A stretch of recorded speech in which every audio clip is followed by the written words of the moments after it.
अस्सलाम वालेकुम बच्चों,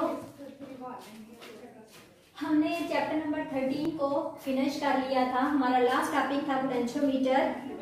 आज हम करेंगे एक्सरसाइज जिसमें है शॉर्ट क्वेश्चंस। ठीक है, अब देखें, आपने जितने भी अपने कॉन्सेप्ट्स लिए हैं, जितने भी टॉपिक्स पढ़े हैं, उनके रिलेटेड आपके पास शॉर्ट क्वेश्चंस हैं। ठीक है, उन शॉर्ट क्वेश्चंस को आप जो है वो सिंप्लीफाई करेंगे। नंबर 1 बुक्स ओपन कर लें। नंबर 1 क्वेश्चन है आपके पास, potential difference is applied across the ends of the copper wire. आपके पास एक कॉपर वायर है, उसके ऊपर आप क्या करते हैं, पोटेंशियल डिफरेंस अप्लाई करते हैं, यानी आप उसको क्या करते हैं, सोर्स के साथ कनेक्ट करते हैं। What is the effect on the drift velocity of electron. अब हमने बताना ये है कि आपके पास क्वेश्चन नंबर 1 ये है,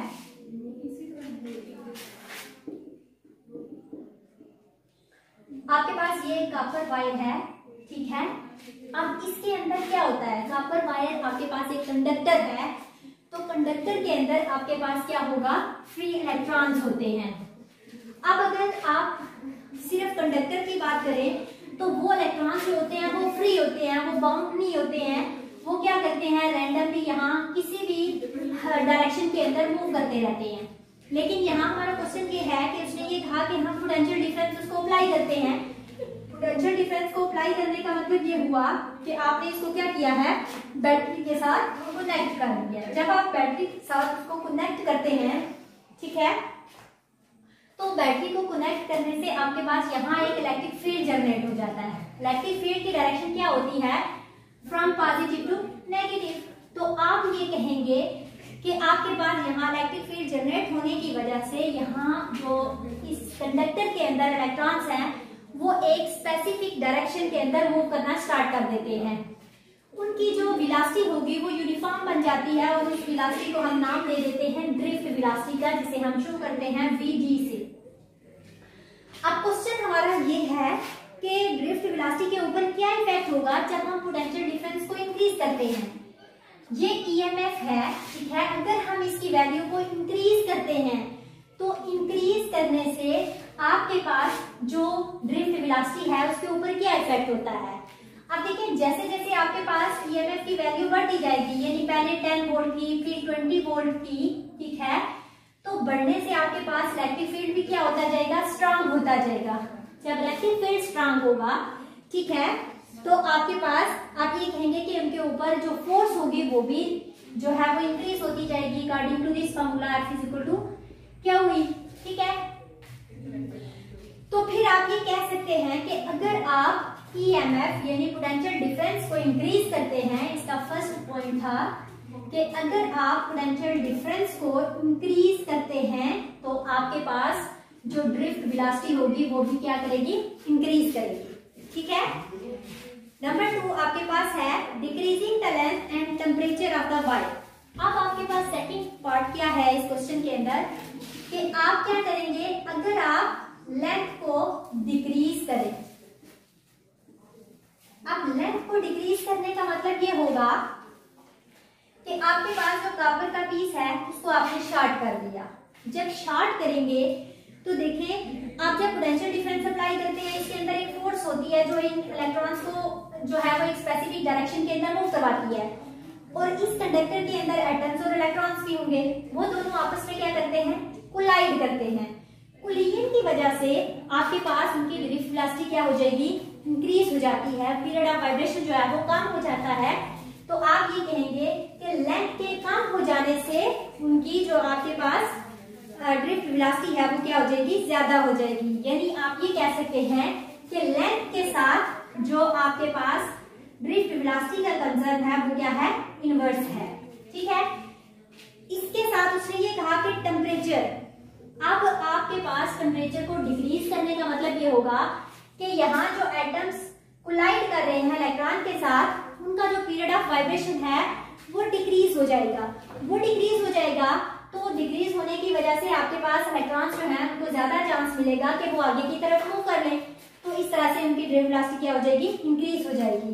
तो आप ये कह सकते हैं कि लेंथ और जो टेम्परेचर है ये दोनों इनवर्सली प्रोपोर्शनल है ड्रिफ्ट वेलोसिटी के। अगर आप लेंथ और टेम्परेचर को इंक्रीज करेंगे तो ड्रिफ्ट वेलोसिटी कम होगी। ठीक है, यानी इलेक्ट्रॉन्स की जो मूवमेंट होगी वो कम हो जाएगी, उनके पास रेजिस्टेंस ज्यादा हो जाती है। दैट्स व्हाई हम ये कहेंगे कि आपके पास पोटेंशियल डिफरेंस को इंक्रीज करने से ड्रिफ्ट वेलोसिटी इंक्रीज होती है, जबकि लेंथ और टेम्परेचर को डिक्रीज करने से आपके पास ड्रिफ्ट वेलोसिटी भी इंक्रीज होती है। ठीक है, अब क्वेश्चन नंबर 2 है, do the bends in the wire affect its electrical resistance, explain. Question number 2 के अंदर उसने ये कहा है कि आपने ये बताना है कि जो आपके पास वायर है, अगर हम उसके अंदर बेंड करते हैं, उसे बेंड करते हैं यानी रेजिस्टेंस को यूं मोड़ देते हैं, तो मोड़ने की वजह से क्या उसकी इलेक्ट्रिकल रेजिस्टेंस के ऊपर कोई फर्क पड़ता है? तो आप ये देखें, आपने पीछे जो है रेजिस्टिविटी का टॉपिक पढ़ा था, जिसमें आपके पास रेजिस्टेंस का फॉर्मूला था ρL/A। इस फॉर्मूले के अंदर देखें, जो आपके पास इलेक्ट्रिकल रेजिस्टेंस है वो डिपेंड करती है रेजिस्टिविटी के ऊपर, लेंथ के ऊपर, एरिया के ऊपर। इन तीनों चीजों के ऊपर डिपेंड करते हुए हम ये कह सकते हैं कि बेंड करने से यानी रेजिस्टेंस को बेंड करने की वजह से उसके ऊपर कोई इफेक्ट नहीं आता। यानी अगर आप रेजिस्टेंस को इस हालत से उठा के यूं कर दें, ठीक है, तो आपके पास इसके रेजिस्टेंस के ऊपर कोई इफेक्ट नहीं पड़ता, क्योंकि आपके पास रेजिस्टेंस जो है वो इन 3 फैक्टर्स के ऊपर डिपेंड करती है। ठीक है, इनके अलावा जो है वो आपके पास रेजिस्टेंस चेंज नहीं होती। तो आप ये कह सकते हैं कि no bends in the wire do not affect the electrical resistance because resistance depend on resistivity of the material, ठीक है, लेंथ एंड रेजिस्टेंस। ठीक है, अब इसके बाद देखें क्वेश्चन नंबर 4 है, why does the resistance of the conductor rise with temperature. अब देखो, इससे पहले मैंने ये भी कहा बच्चों कि आपके पास एक कंडक्टर होता है, कंडक्टर के अंदर आपके पास फ्री इलेक्ट्रॉन्स होते हैं, ठीक है, और आपके पास जो मटेरियल है वो एटम से बना हुआ होगा, तो एटम और इलेक्ट्रॉन्स आपस में क्या करते हैं, कोलाइड करते हैं। जब वो दोनों आपस में कोलाइड करेंगे तो कोलाइड करने से उनका जो वाइब्रेशन का पीरियड है वो इंक्रीज हो जाता है। पीरियड ऑफ वाइब्रेशन इंक्रीज होने की वजह से उनकी कुलियन ज्यादा होती है।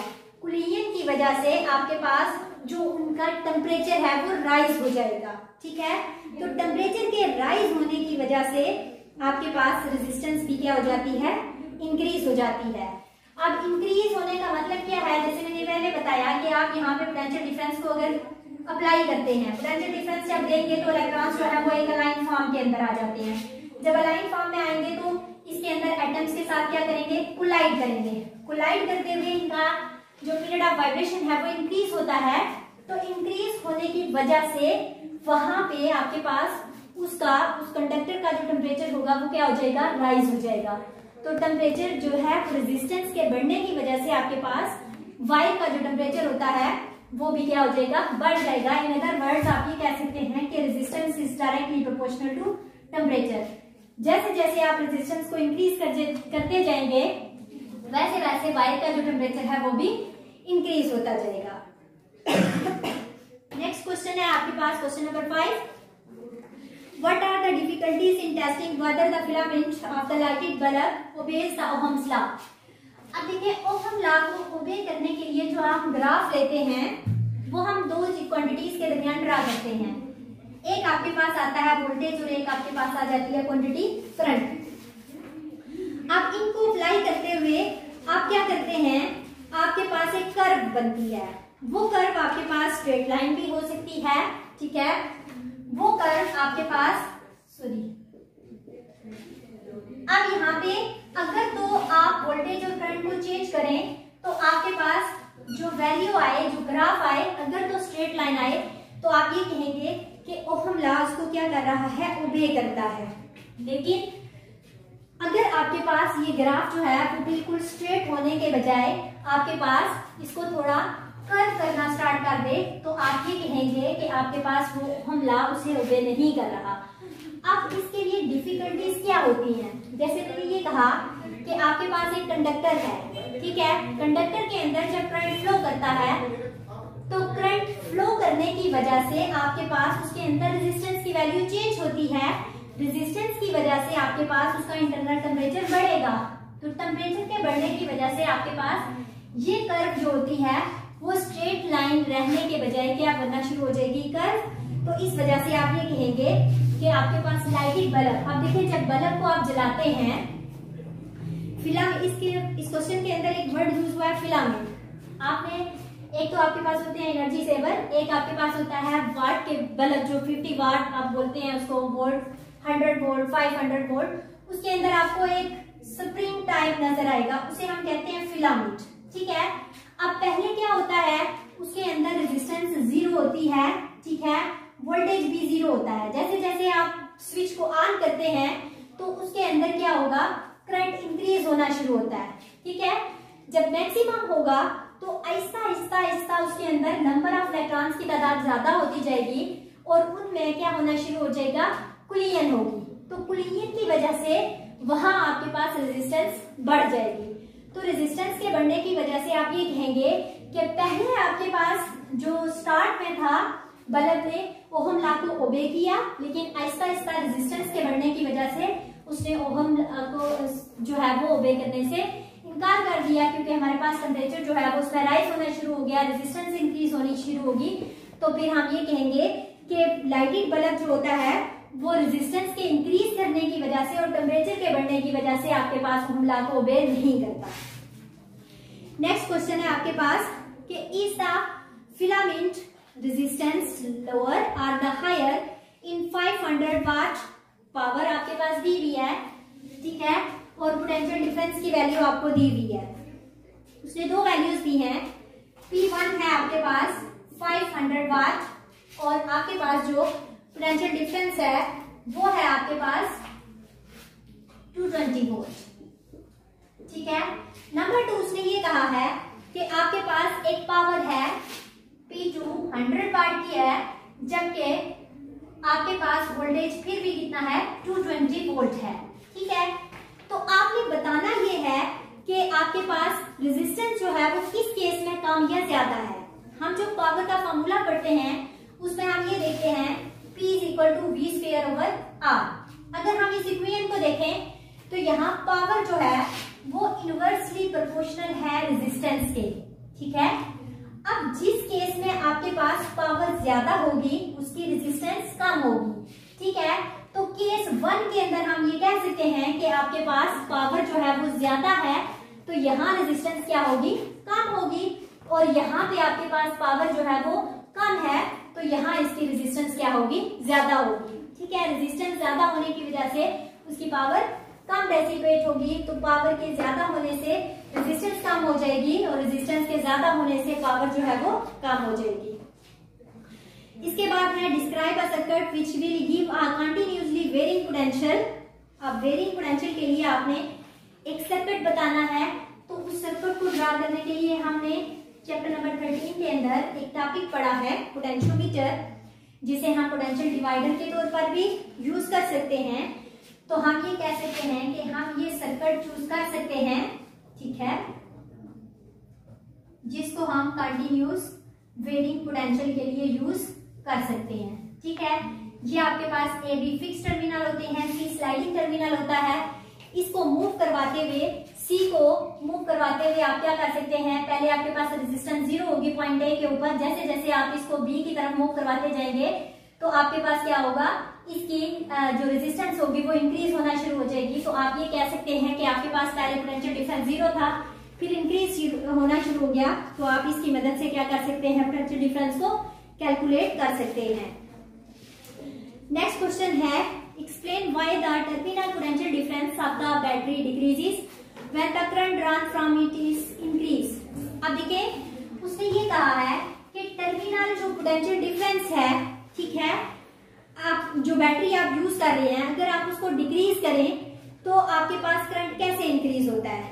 हमने पीछे मैक्सिमम आउटपुट पावर के अंदर एक इक्वेशन पढ़ी थी, V = EMF - IR।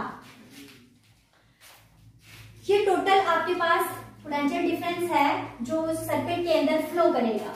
ठीक है, लेकिन ये जो स्मॉल r है ये वो रेजिस्टेंस है जहां पे आप उसकी 0 कंडीशन को अटेन करते हैं।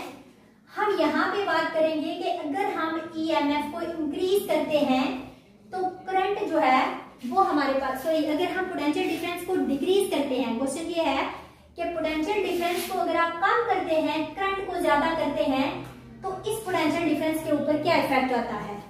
आप देखें, आप कंसीडर कर सकते हैं कि आपके पास ईएमएफ की वैल्यू क्या है, 10 वोल्ट है, ठीक है, और आप इसके अंदर करंट को क्या करते हैं, डिक्रीज करते हैं, राइज करेंगे, तो उसकी वैल्यू आपके पास दोनों की मिला के आपके पास 2 आए, ठीक है, तो आपके पास ये वैल्यू कितनी आ जाएगी, 8, यानी ये टोटल जो आपके पास पोटेंशियल डिफरेंस आ रहा है वो 8 वोल्ट का आ रहा है।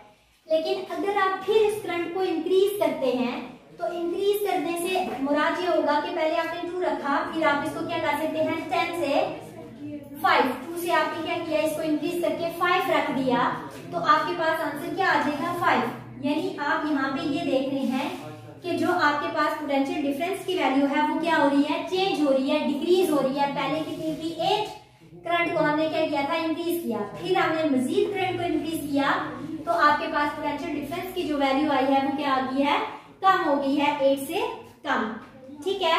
तो इस इक्वेशन की मदद से आप क्या कर सकते हैं, जैसे आप देखें ये जो आपके पास करंट है इसको इंक्रीज करेंगे, तो इंक्रीज करने से आपके पास ये फैक्टर टोटली क्या हो जाएगा, नेगेटिव है। इंक्रीज करने से ये वैल्यू आपके पास मैक्सिमम डिक्रीज हो जाएगी। तो इस तरह से हम ये कहेंगे कि हमारे पास पोटेंशियल डिफरेंस आहिस्ता आहिस्ता क्या होता जाएगा, कम होता जाएगा, जब हम करंट को इंक्रीज करते जाएंगे। लास्ट वन हमारे पास क्वेश्चन है, what is Wheatstone bridge, how can it use to determine an unknown resistance. अब व्हीटस्टोन ब्रिज जो है आपके पास 4 रेजिस्टेंसेस का आप इस्तेमाल करते हैं, ठीक है,